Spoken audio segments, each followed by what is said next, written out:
Hilder pidió a la fábrica Messerschmitt que produjera un diseño para algo mucho más grande. Asombrosamente, antes de 14 días, ya tenían los dibujos del planeador más grande de la historia. Podía llevar casi 10 veces más carga que cualquier otra nave alemana. Hilder la quería de inmediato. Planeaba invadir Inglaterra en cuestión de semanas. En Messerschmitt debían construir deprisa. La obra se inició el 11 de junio de 1940. Se ordenó la colaboración de prisioneros de guerra. Se reclutó a las empresas de la zona para el suministro de materiales. La nave se bautizó como Gigante y su tamaño era asombroso. Medía 54 metros de punta a punta de ala y su fuselaje iba a tener casi 30 metros de eslora. Para mantener el bastidor ligero desarrollaron una fórmula singular de madera y acero.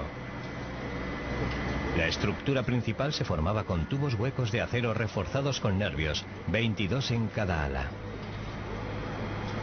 Se daban forma en una fábrica de muebles cercana. Una fábrica de camas fabricó el bastidor de acero de las grandes puertas de carga en el frontal del avión. Hilder había pedido un avión capaz de transportar un tanque por el aire. Messerschmitt construyó algo incluso mayor. El nuevo planeador podría alojar a 120 soldados plenamente equipados. En total podía cargar 24 toneladas. Lo increíble era que solo 3 planchas de madera reforzada aguantaban el peso. La madera de aglomerado en la que se juntan láminas de madera con el grano en direcciones opuestas es mucho más fuerte que la madera normal. Y si se baña o empapa con resina o algún barniz, resulta aún mucho más fuerte. El próximo desafío era conseguir que el Gigante despegase. Mientras tanto, otra idea rara se desarrollaba para el fondo del mar. Un elemento clave de los planes de invasión de Hilder era el tanque. Para mantener el elemento sorpresa y hacer que entraran rápidamente en combate, ¿por qué no ir con ellos hasta la costa, por debajo del agua? Desde julio de 1940, 168 Taube Panthers se modificaron para operar bajo la superficie del mar. Se sellaron y añadieron tubos verticales para suministrar aire a la tripulación. Se les llamaba tanques de vado profundo. El principal problema de un tanque de vado profundo es que incluso bajo el agua y solo utilizando un tubo de aire, aún flotará un poco. Parece extraño que un objeto de 25 toneladas de acero pueda flotar, pero aún lleva aire dentro y por lo tanto no ejerce buena tracción bajo el agua. Se hicieron pruebas en Pudlos, en la costa del Báltico. Descubrieron que los tanques a menudo se atascaban en terreno blando como el del lecho de un río. Para las tripulaciones atrapadas a 13 metros bajo el agua, la huida era un suplicio terrible. Las escotillas tenían encima todo el peso del agua, de modo que había que dejar primero que se inundara el tanque y después podía abrirse la escotilla y huir usando un pulmón marino o algo parecido, pero los 5 o 6 minutos que tarda en llenarse el tanque de agua son aterradores.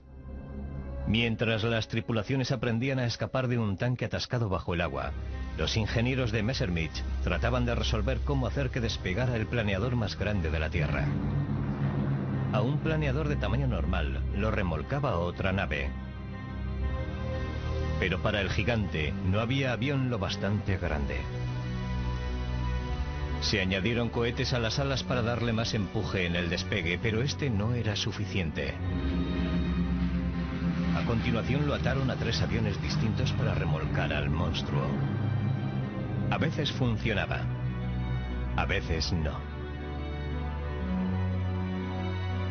Coordinar 3 aviones era casi imposible. Se estrellaron muchas veces y muchas más estuvieron a punto de hacerlo, resultando evidente que utilizar 3 aviones para remolcar uno jamás iba a ser un sistema fiable.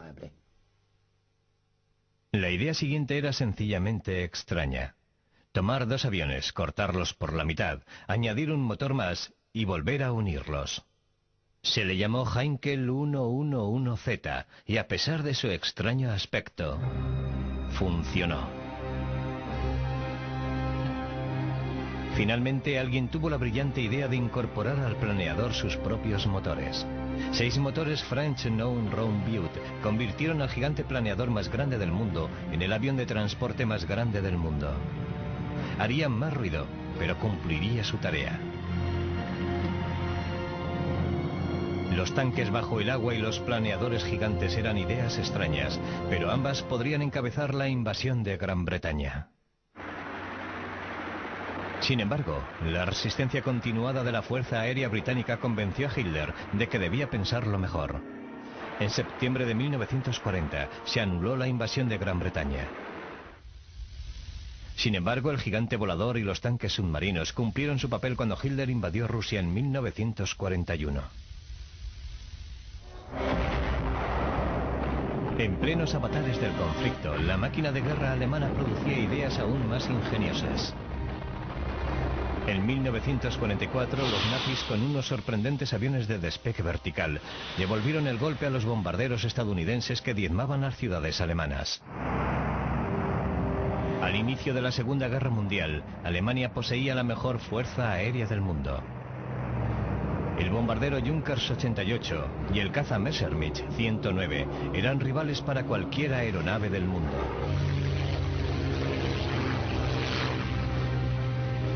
En 1940, el comandante de la Fuerza Aérea Göring y Adolf Hitler confiaban tanto en la invulnerabilidad de la Fuerza Aérea Alemana que frenaron el desarrollo e investigación de nuevas naves.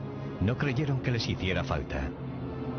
Fue una decisión de consecuencias nefastas para la Alemania nazi, porque ya en 1944, una aeronave como la ME-109 estaba prácticamente obsoleta. No era rival para los nuevos cazas estadounidenses como los Mustang. El resultado fue que los bombarderos estadounidenses gozaban de una protección casi total mientras machacaban sin descanso los objetivos alemanes.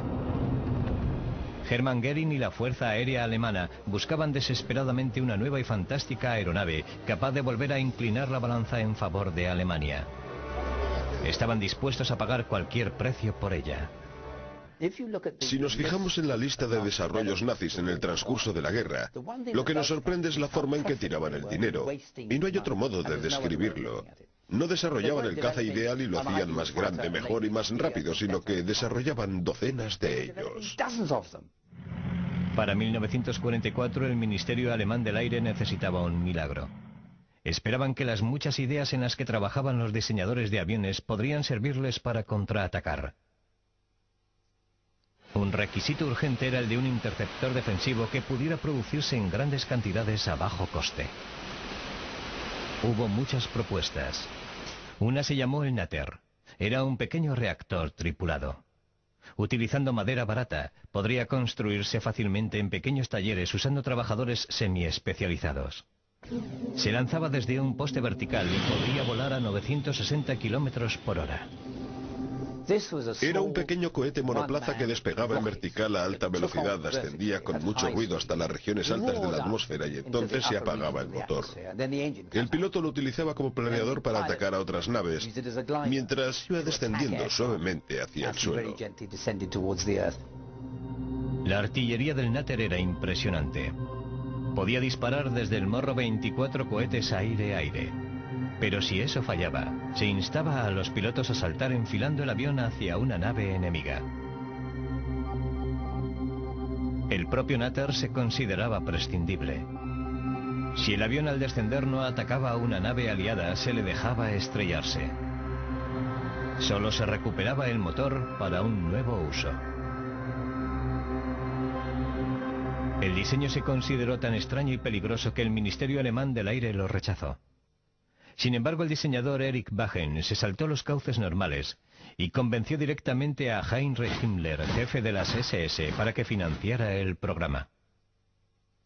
A pesar del apoyo de Himmler, solo voló una vez y se estrelló poco después del despegue, matando al piloto de pruebas Lothar Siebert. En la lista de rarezas el Natter está casi en lo más alto. Puede que no esté el primero, pero no estará lejos. Casi igual de raro era otro interceptor cohete, este a partir de un Messerschmitt, el ME-163. El avión despegaba normalmente, pero entonces un cohete lo disparaba en vertical a 960 kilómetros por hora. Era una idea radicalmente nueva.